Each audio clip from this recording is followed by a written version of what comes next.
जहां एक तरफ मायावी मलंग युवराज अपनी कहानी सुना रहा था, वहीं दूसरी तरफ सिद्धार्थ उसकी बातों पर यकीन तो कर रहा था, लेकिन उसका मन तो कहीं और ही था। मेले में आने से पहले सिद्धार्थ को मिस्टर बजाज ने अपने कमरे में एक खास मकसद से बुलाया था।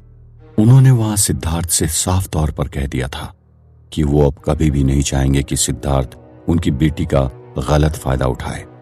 मिस्टर बजाज ने सिद्धार्थ को जो कुछ भी कहा था, उन सारी बातों ने सिद्धार्थ को बहुत दुख पहुंचाया था। हालांकि एक पिता होने के नाते उन्होंने जो कुछ भी कहा था उसमें बहुत ज्यादा कुछ गलत नहीं था, लेकिन सिद्धार्थ का प्यार भी सच्चा था। मिस्टर बजाज ने यह सब कुछ इसलिए कहा था क्योंकि उन्होंने उस दिन सिद्धार्थ और गौरी को एक दूसरे को किस करते हुए देख लिया था। जाहिर सी बात है, कोई भी पिता अपनी बेटी को इस तरह से किसी लड़की को चूमते हुए कैसे देख सकता है। मिस्टर बजाज ने गौरी को सिर्फ नाजों से नहीं पाला था, बल्कि उन्होंने उसे काफी अच्छे संस्कार भी दिए थे। लेकिन उनकी नजरों में गौरी ने उनके संस्कारों का मजाक उड़ाया था। वे ये सारी बातें गौरी से इसलिए नहीं करना चाहते थे क्योंकि रिश्तों में कुछ मर्यादा भी होनी चाहिए। वे गौरी को इस बात का एहसास नहीं दिलाना चाहते थे कि वो उनकी नजरों में पहले से काफी गिर चुकी थी। हाँ, ये बात सही थी।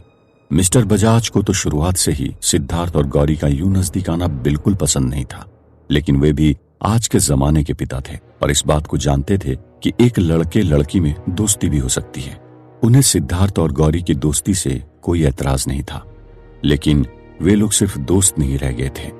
मिस्टर बजाज ने सिद्धार्थ की उन हरकतों के बारे में भी सुना था जो उसने उस पिशाचनी सानिया के बहकावे में आकर की थी। आखिर जवानी का दौर मिस्टर बजाज ने भी देखा था, इसलिए सिर्फ ये कह देना कि वो बहक गया था या उस पर कोई जादू कर दिया गया था, इससे सिद्धार्थ को क्लीन चिट नहीं दी जा सकती थी। उस पर जादू चला था, लेकिन हुस्न का, हवस का, कम से कम मिस्टर बजाज का तो यही मानना था। उसके मन में सिद्धार्थ को लेकर कुछ ज्यादा ही कड़वाहट भर गई थी। उसे कभी न कभी तो बाहर निकलना ही था। जब उन्होंने सिद्धार्थ को अपने कमरे में बुला ही लिया था, तो उन्होंने उसे ये भी कह दिया कि वे आज तक नहीं भूले हैं कि सिद्धार्थ के पिता के उन पर कितने एहसान हैं, लेकिन एक एहसान का बदला ये तो नहीं कि वे चुपचाप अपनी बेटी को दांव पर लगा दे। उन्होंने तो सिद्धार्थ को यह भी कहा कि अगर वो चाहे तो उसके पेरेंट्स के वापस मिल जाने के बाद वो उन्हें उनकी नौकरी से निकाल भी सकता है। इतना सब कुछ सुन लेने के बावजूद भी सिद्धार्थ ने मिस्टर बजाज को बिल्कुल भी कोई जवाब नहीं दिया था। उसका खामोश रहना ही इस बात का सबूत था कि जब गौरी और उसने एक दूसरे को किस किया था तो उनका इंटेंशन कोई गलत नहीं था। बहरहाल जो भी हुआ था, सिद्धार्थ उसे जस्टिफाई करने की कोशिश नहीं करना चाहता था। वो भी इस बात को समझ सकता था कि अगर मिस्टर बजाज की जगह वो एक पिता होता तो शायद उसका भी यही रिएक्शन होता। तब शायद वो भी किसी लड़के का कोई एक्सक्यूज सुनना पसंद नहीं करता। खैर, जो कुछ भी हुआ अच्छा ही हुआ, क्योंकि कहीं ना कहीं सिद्धार्थ गौरी की वजह से अपने खास मकसद को दरकिनार करते जा रहा था। उसे जल्दी से जल्दी अपने पेरेंट्स को ढूंढ निकालना था। ये बात तो कंफर्म हो चुकी थी कि उसके पेरेंट्स उसी हवेली में कैद थे और अब तक जिंदा भी थे। मेले में सिद्धार्थ गौरी को यही बताने आया था कि अब वो शायद गौरी के साथ रहकर भी उससे बहुत कम ही बात किया करेगा। युवराज के यहाँ पर होने की वजह से सिद्धार्थ गौरी से अपनी बात नहीं कर पाया था, लेकिन यह बात भी सही थी कि गौरी को युवराज से बात करते देखकर उसे जलन हुई थी। जब वे तीनों मेले से गेस्ट हाउस लौटे तो उन्होंने खाना खाया और तीनों अपने अपने कमरे में चले गए। गौरी ने युवराज से कहा कि वो थोड़ी देर आराम करने के बाद एक बार फिर जानना चाहेगी कि उसके मायावी मलंग बन जाने की असली कहानी क्या थी। जिस तरह से युवराज ने अपने बारे में थोड़ा बहुत कुछ बताया था, उससे सिर्फ गौरी ही नहीं बल्कि सिद्धार्थ के दिल में भी थोड़ी उम्मीद जग रही थी कि शायद उन्हें शैतान के साथ चल रही इस लड़ाई में कोई साथी मिल गया है। वहीं गेस्ट हाउस में रहने आए नए मेहमान के बारे में गौरी ने अपने डैडी को बताया। गौरी ने बताया कि युवराज वही लड़का था जिसने उस मायावी जंगल में उसकी जान बचाई थी। मिस्टर बजाज को युवराज से मिलकर खुशी हुई थी, लेकिन एक बार फिर उन्हें यही डर लग रहा था कि क्या एक और लड़के का इस तरह से उन लोगों के साथ रहना सही होगा। सिद्धार्थ तो फिर भी जान पहचान वाला था, लेकिन युवराज बिल्कुल अजनबी। अब जब ये सभी लोग अपने अपने कमरों में आराम कर रहे थे, तभी सिद्धार्थ को ख्याल आया कि वो ऐसे बैठे तो नहीं रह सकता, उसे हवेली के अगले दरवाजे को किसी भी तरह खोलना ही होगा। लेकिन बिना किसी पहेली के अगले दरवाजे को खोल पाना नामुमकिन था। मिस्टर बजाज ने उसे जो कुछ कहा था, उसके बाद अपने पेरेंट्स को ढूंढने के लिए वो किसी की भी मदद नहीं लेना चाहता था। वो अपना मन बना चुका था और चाहे बूढ़े बाबा हो या गौरी, अपने साथ वो किसी को भी शामिल नहीं करना चाहता था। इस वक्त ना तो उसके पास कोई पहेली थी और ना ही आगे का कोई रास्ता। लेकिन सिद्धार्थ फिर से एक बार भूथा हवेली की तरफ निकल पड़ा था। सोते हुए किसी भी शख्स को उसने नींद से नहीं जगाया और दबे हुए कदमों से गेस्ट हाउस से बाहर निकल गया। उसे ये बात तो अच्छे से पता थी कि कोई न कोई पहेली या मैसेज उसे जरूर मिलेगा, लेकिन इसके लिए उसे हाथ पैर चलाने होंगे।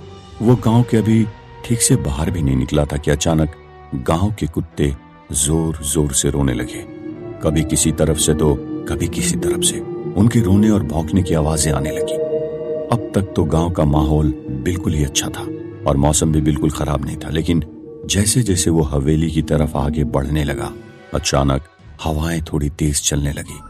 उसने जब आसमान में देखा तो उसे बहुत सी चमगादड़ इधर उधर आवाज करती हुई उड़ती दिखाई दी। अभी बहुत ज्यादा रात नहीं हुई थी। रात के लगभग 10 या 10:30 का वक्त हो रहा था और गांव में जिस तरह से घर के लाइट चल रहे थे, देखकर लग रहा था कि सभी लोग सोए भी नहीं थे। जब वो थोड़ा आगे बढ़ा तो अचानक सिद्धार्थ को लोगों के दौड़ने भागने की आवाजें सुनाई देने लगी। अरे चौधरी, आग लग गई, आग लग गई! अरे देखो, तुम्हारा पुराना घर बुरी तरह चल रहा है। अरे पानी डालो, निकलो, घर से बाहर निकलो। लोग अपने साथ पानी लेकर उस घर की तरफ दौड़ते हुए चिल्लाने लगे। इतनी अच्छी तरह से दशहरे का उत्सव मनाया गया था, तो फिर अचानक से आग कहां से लग गई थी? क्या यह किसी की शरारत थी या शैतान की कोई साजिश? चाहे जो हो, सिद्धार्थ उस घर की तरफ दौड़ कर गया। पास के ही एक दूसरे मकान से पानी लेकर सिद्धार्थ उस घर की आग को बुझाने में हेल्प करने लगा। आग इतनी तेज थी कि वो कच्चा मकान बहुत ज्यादा देर तक उसे बर्दाश्त नहीं कर पाया। जब तक लोगों का पानी उस आग को बुझा पाता, घर का आधे से ज्यादा हिस्सा जल चुका था। राहत की बात तो ये थी कि उस घर में कोई भी इंसान नहीं था, क्योंकि वो मकान पुराना और जर्जर हो चुका था। इसलिए घर के मालिक चौधरी जी ने गांव में एक दूसरा मकान बना लिया था। सर्किट हाउस गांव की एक तरफ था और वो हवेली गांव की दूसरी तरफ। जिस घर में आग लगी थी वो घर गांव के बाहर था, यानी उस घर से हवेली की दूरी बहुत ज्यादा नहीं थी। चाहे घर पुराना था या नया, लेकिन जलने पर उसके मालिक को नुकसान और दुख तो जरूर था। वहां मौजूद सभी लोगों के साथ सिद्धार्थ ने भी चौधरी जी के मकान के जलने का अफसोस जताया और जले हुए मकान को ठीक से देखने लगा।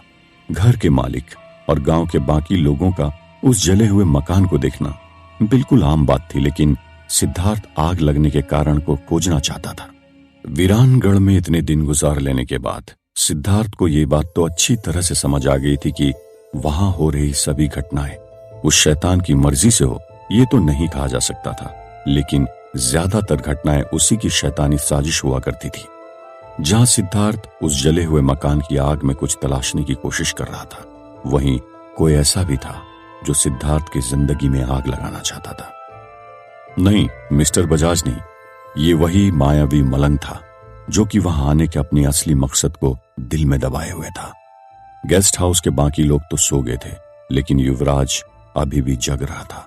वो गौरी के ख्यालों में खोया हुआ था। हाँ, यही सच था, वो गौरी के लिए ही वहां पर आया था। वो इस बात को अच्छी तरह से जानता था कि गौरी ही वो लड़की हो सकती थी जो उसकी श्रापित जिंदगी से उसे आजादी दिला सकती थी। उसे अपनी पिछली गलती को सुधार कर वापस एक आम इंसान बनना था। लेकिन गौरी और सिद्धार्थ को तो अब तक ये भी नहीं पता चल पाया था कि वो एक नरभक्षी क्यों बन गया था। ऐसा नहीं था कि सिर्फ वो गौरी के बारे में सोच रहा था। सोने से पहले गौरी के दिमाग में भी बस वही घूम रहा था, उसका वो मासूम चेहरा और गौरी की मदद करने के लिए अपनी जान पर खिल जाना। गौरी युवराज के बारे में सब कुछ नहीं जान पाई थी और उसे अचानक से उसकी बताई हुई अधूरी लव स्टोरी में इंटरेस्ट आने लगा था। तो क्या ये माना जा सकता था कि गौरी भी उसकी तरफ खींची जा रही थी? क्या सिद्धार्थ की जिंदगी में अब यह नया तूफान आने वाला था? क्या उसे वो पहेली मिल जाएगी जिसे वो ढूंढना चाह रहा था? जानने के लिए सुनते रहिए।